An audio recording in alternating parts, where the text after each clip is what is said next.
Carrie Fisher. So I think there's jokes about me. That's a big improvement. Yeah, so as over time, I think I've become more and more of a caricature of myself, so I feel it's only fitting. Hello. Hey there, Carrie. Thanks very much for coming.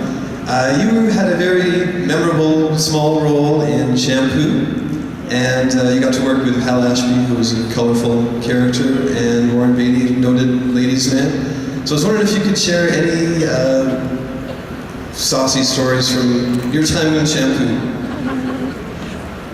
Well, Warren, it's just another one of these stories. Warren was the producer, so he got to actually have me get in the tennis outfit, wearing it with a bra and without a bra, to see which one he preferred. And also for the wrap party, they gave Hal Ashby a joint. And Jack Warden taught me to do this. That's it. Thank you. Hello up there. Hello, Carrie. You were my first crush, and I fell hard, so thank you. I was wondering, what was it like being a positive female role model in the 70s and 80s? It's really cool. I mean, and I love playing it because what other part was I going to play also? But it was good to play someone who spoke her mind instead of someone else's.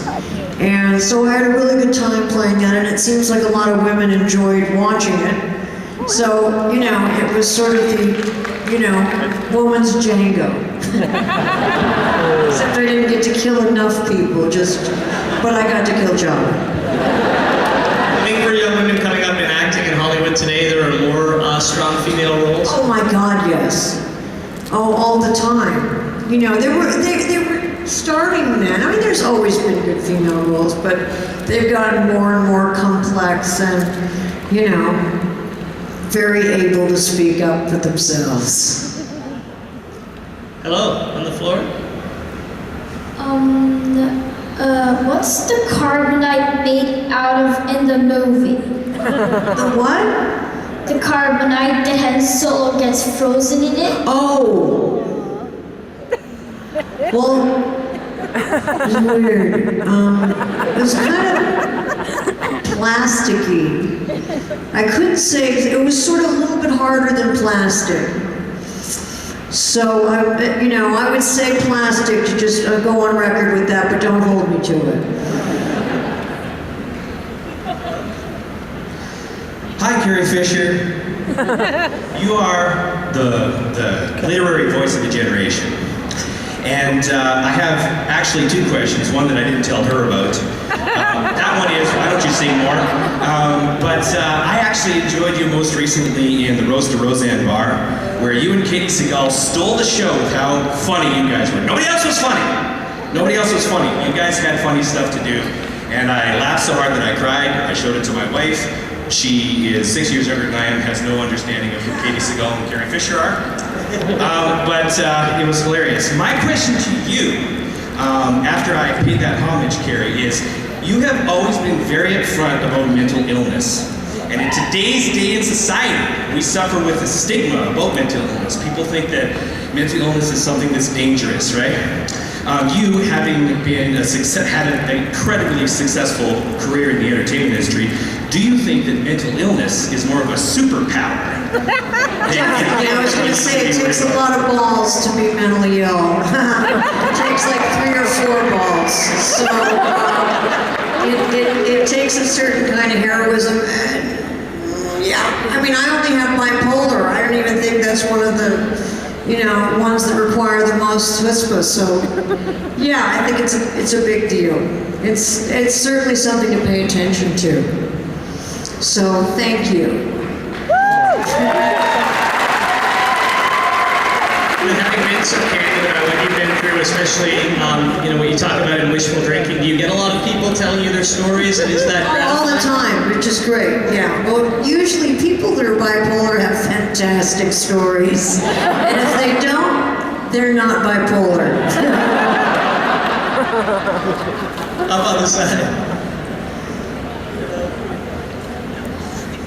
Hi, Carrie. My question is to you. How do you feel about being a Disney princess?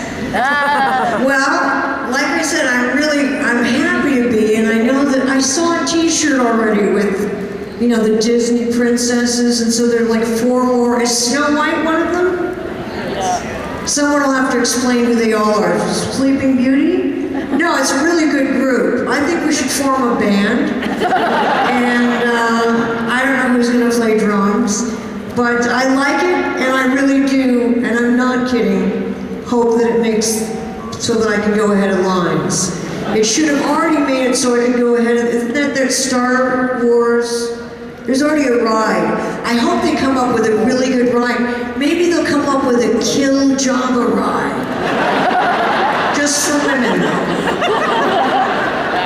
Unfortunately, we've only got a few minutes left, so we can only take 2 more questions. They've got to be pretty quick, and you 2 have been waiting the longest, so let's start on the floor, and then go up there, and we'll give the last 2 to you guys.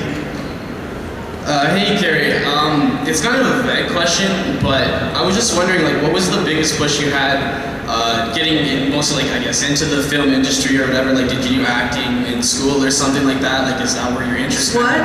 Biggest, how you got into the business? Oh, well, see, my parents are in the business, so the trick would be not to go into show business, but to break out. So I'm still trying to do that. Cross your fingers. So my mother's an actress, my father was a singer, and so I was around it a lot. I've tried to keep my daughter away from it. So far I've been successful, but, you know, I grew up in LA, it's everywhere, so. For perhaps folks who aren't in LA and who don't come from a showbiz family, do you ever give tips to people about how to get in, or did you just say, Stay out! Well, if it's a passion, then, you know, you should take acting lessons. You know, people would know if it's a passion, you're gonna do it. So nothing I could tell you would dissuade you or persuade you. So do what you want to do. I mean, and if that, it's tough to do. So I hope it's a passion. cool. And last one, hello. Hi. My question to you is, so in A New Hope, what was it? This is Gary. This is Gary. He's in the new movie. Okay, you can ask it. When Luke Skywalker and Han Solo defeat the TIE fighters when they're chasing the Millennium Falcon, and you hug Chewbacca, what was that feeling? Wait, I didn't get it. What was which? So when you hug Chewbacca the Wookiee, what was that feeling? What was the feeling of chewing Chewbacca? Or hugging Hugaka? You know, it's a good feeling.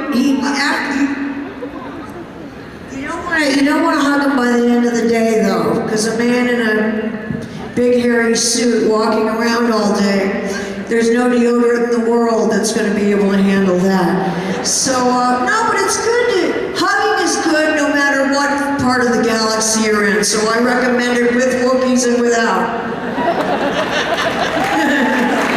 Thank you so much, Gary.